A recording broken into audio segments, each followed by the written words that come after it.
ce budget de la gendarmerie, en augmentation notable, respecte l'engagement de la loi de programmation. Toutefois, les mesures principalement interministérielles, certes bienvenues, mais en quelque sorte à la construction du budget, ajoutées à l'inflation, pèsent 400 millions d'euros.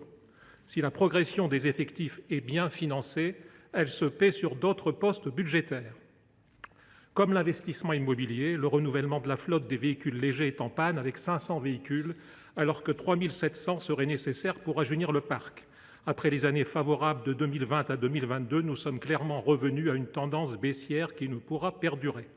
Une bonne nouvelle cependant, l'arrivée des 58 derniers blindés Centaure qui remplacent progressivement les vieux véhicules à roues de la gendarmerie mis en service en 1974. Les dépenses de fonctionnement demeurent, elles, stables, ce qui, compte tenu de l'inflation, constitue une baisse en valeur. Le fonctionnement courant de l'agent est ainsi en diminution de près de 20%. Presque tous les postes sont affectés. La formation à moins 35% n'envoie pas un bon signal, alors que la gendarmerie a l'ambition de recruter massivement et que ses missions évoluent. De même, les dépenses de fonctionnement liées aux moyens mobiles sont particulièrement touchées, alors que les effectifs s'accroissent en contradiction avec la doctrine de l'aller vers. Avec ces coups de rabot, nous sommes loin de la logique vertueuse de programmation pluriannuelle, comme l'a souligné la Cour des comptes. Je terminerai mon propos en évoquant l'emploi de la réserve opérationnelle. L'appui de la réserve sera indispensable au cours de l'année 2024, où 12 000 à 14 000 gendarmes devraient être mobilisés sur une courte période à l'occasion des Jeux Olympiques. Mais dans quelles conditions les renforts seront-ils mobilisés et les réserves employées ? La perspective risque d'être peu motivante au vu des difficultés de logement qui caractérisent la région parisienne et qui seront amplifiées par l'événement. L'audition du directeur général de la gendarmerie nationale par notre commission n'a pas permis de lever toutes les incertitudes. Cette question dépasse les échéances de court terme. Entre les événements exceptionnels, les catastrophes naturelles qui se multiplient, des formes de contestation de plus en plus difficiles à maîtriser, les gendarmes ont parfois le sentiment de ne plus pouvoir assumer leur mission du quotidien. À l'heure où tous les corps militaires sont confrontés à des difficultés de recrutement et de fidélisation, il est indispensable de s'assurer que les jeunes gendarmes comprennent le sens de leur mission et ne doutent pas de disposer des moyens de la remplir pleinement. Je formulerai, comme mon corapporteur et notre commission, un avis favorable à l'adoption des crédits de ce programme. Ne pas voter des crédits en augmentation marquerait un manque de soutien à notre gendarmerie. Mais la soutenir, c'est aussi lui donner à l'avenir tous les moyens d'exercer pleinement l'ensemble de ses missions. Les principales interrogations concernant cette mission sont évidemment liées à l'application de la Lopmi, mais aussi, sans surprise, et comme cela a été rappelé par d'autres orateurs, à l'impact des Jeux Olympiques. Comme vous le savez, les sénateurs socialistes avaient fait le choix responsable de voter la Lopmi. Si tout ne nous allait pas dans ce texte, il nous semblait juste et utile de soutenir une politique budgétaire assumant une hausse des moyens consacrés à la sécurité. Cela ne valait pas, pour nous, quitus sur l'ensemble des différends que nous avons avec le gouvernement, qui restent nombreux, s'il était besoin de le préciser. Cette Lopmi sous-entendait des hausses d'effectifs. Les créations de postes se poursuivront en 2024, avec l'annonce de 2184 policiers et gendarmes supplémentaires, mais le diable se cache dans les détails. Hasard du calendrier, le service public, ce soir sur France 2, d'envoyé spécial, traite du blues des Bleus, en disant « La police nationale subit une vague de démissions inédite et de grande ampleur, confrontée à des missions de plus en plus violentes et à l'hostilité d'une part de la population, les gardiens de la paix sont en proie à un profond mal-être. » Et effectivement, cette question du personnel, de son recrutement, de sa formation, est au cœur de nos débats.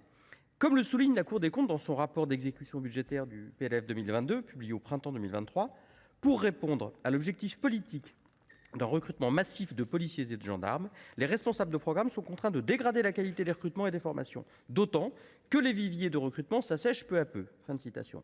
Les forces de l'ordre entrent en effet en concurrence avec d'autres recruteurs, comme les polices municipales, les sapeurs-pompiers, la sécurité privée et les forces armées, dont les effectifs et personnels sont également amenés à croître dans les prochaines années.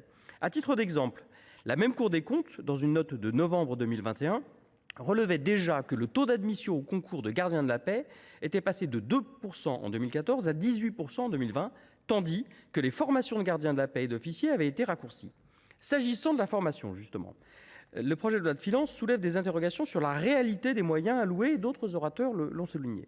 Un des objectifs de la Lopmi est d'augmenter de 50% le temps de formation continue des policiers. Les indicateurs présentés dans les documents budgétaires font plutôt état d'une légère dégradation de l'effort de formation, puisque de 2021 à 2022, le nombre d'heures de formation continue individuelle ou collective par actif est en diminution. 31h20 en 2021, 30h90 sur l'année 2022. Pour inverser cette tendance et atteindre les objectifs fixés par la Lopmi, des moyens supplémentaires devront être mobilisés.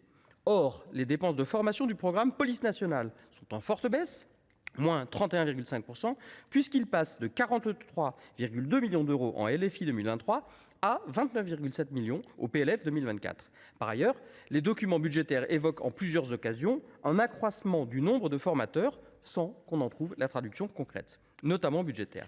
Interpellé sur ce sujet lors de son audition par la commission des lois de l'Assemblée nationale, le ministre Darmanin a contesté ces chiffres, affirmant, je le cite, « Les crédits de formation en personnel ne baissent pas, soit il y a des coquilles dans le document budgétaire, soit il faudra le relire ensemble. Ils sont passés de 23 millions en 2022 à 29 millions en 2023 et seront de 30 millions l'année prochaine, avec 4 500 équivalents temps plein et 72 ETP recrutés et créés, en sus des policiers qui basculent dans la formation. » Alors, si le chiffre pour 2024 est bien exact, 29,7 millions et non 30 pour être précis, les documents budgétaires mentionnent pour 2023 non pas 29 millions, comme l'indique le ministre, mais 43,3 millions d'euros, donc une baisse des crédits alloués à la formation. Quant aux 72 ETP, le fait qu'il évoque des ETP recrutés et créés laisse entendre qu'il s'agit de postes déjà créés et non de postes supplémentaires pour l'année à venir. D'ailleurs, les documents budgétaires pour 2024 n'évoquent pas ces 72 ETP. Sur ces deux points, des éclaircissements de Madame la Ministre seraient bienvenus. À propos de cette mission sécurité, il convient de rappeler l'implication de la Commission des Affaires étrangères dans l'examen des crédits de la Gendarmerie nationale, programme suivi par deux co-rapporteurs, Philippe Paul et mon collègue Jérôme Darras, que je salue. Et sur cette question, les crédits de la mission qui semblent bien s'inscrire dans la trajectoire de la Lopmi, sous réserve d'évoquer plusieurs points de vigilance. En effet, l'accroissement des dépenses de personnel du titre 2 dont on peut se satisfaire se fera au détriment des dépenses de fonctionnement et d'investissement. L'immobilier était déjà un enjeu crucial pour la gendarmerie. Or, les problèmes vont être accentués par les besoins de logement des nouvelles brigades, fixes et mobiles, par les collectivités d'accueil. Dans mon département, cela repose par exemple beaucoup sur la bonne volonté du conseil départemental qui dépasse ses compétences. Nous avons donc proposé des amendements portés par notre collègue Olivier Jacquin qui abordent cette problématique des casernes. En outre, les dépenses de fonctionnement sont elles aussi en souffrance, avec une quasi-stabilité qui, compte tenu de l'inflation, et là encore d'autres orateurs l'ont signalé, constitue une baisse en valeur. Par conséquent, si l'immobilier se trouve de plus en plus maltraité et si les équipements, notamment les véhicules, ne suivent pas, on en arrivera paradoxalement à annuler les effets attendus des revalorisations indemnitaires et des recrutements des gendarmes. Cette mission contient également le programme Sécurité civile. Ses crédits sont en hausse, plus 2,9%, et s'établissent à 734 millions d'euros, contre 714 millions d'euros en LFI 2023. Le renforcement des moyens aériens de la sécurité civile, ça a été beaucoup souligné, dans le cadre notamment de la lutte contre les feux de forêt, est une des priorités du programme. Il se met en œuvre avec le plan pluriannuel de renouvellement de la flotte hélicoptère de secours, commande de 36 hélicoptères programmés par la Lopmi, en plus des 4 déjà livrés, et celui de la flotte des Canadair. Dans le cadre du mécanisme Rescue, 2 avions amphibies bombardiers d'eau seront acquis au printemps 2024. Sur le plan budgétaire, après quelques 70 millions d'euros en 2023, ce sont 66 millions d'euros qui sont inscrits au budget 2024 pour financer le renouvellement de la flotte. Le groupe socialiste appelle cependant de ses voeux un effort budgétaire supplémentaire pour accroître le soutien aux SDIS, qui se trouve, et là ça a été dit par d'autres orateurs, là encore, dans une situation financière difficile. Enfin, il me semble difficile de ne pas évoquer les JO et leur impact financier. Des syndicats de policiers se font très pressants envers le ministère, certains évoquant même un ultimatum. Au-delà de ce climat social qui fait couler beaucoup d'encre, cela pose quelques questions en termes de sincérité du budget proposé. Et au moment où on nous annonce pour le 1er décembre, je crois, l'ouverture d'un premier cycle de négociations entre le ministre et ses agents, pourriez-vous nous donner un peu de visibilité sur l'impact de ces négociations, sur la loi de finances, face aux difficultés de recrutement d'agents privés et aux limites en nombre des forces de l'État à engager?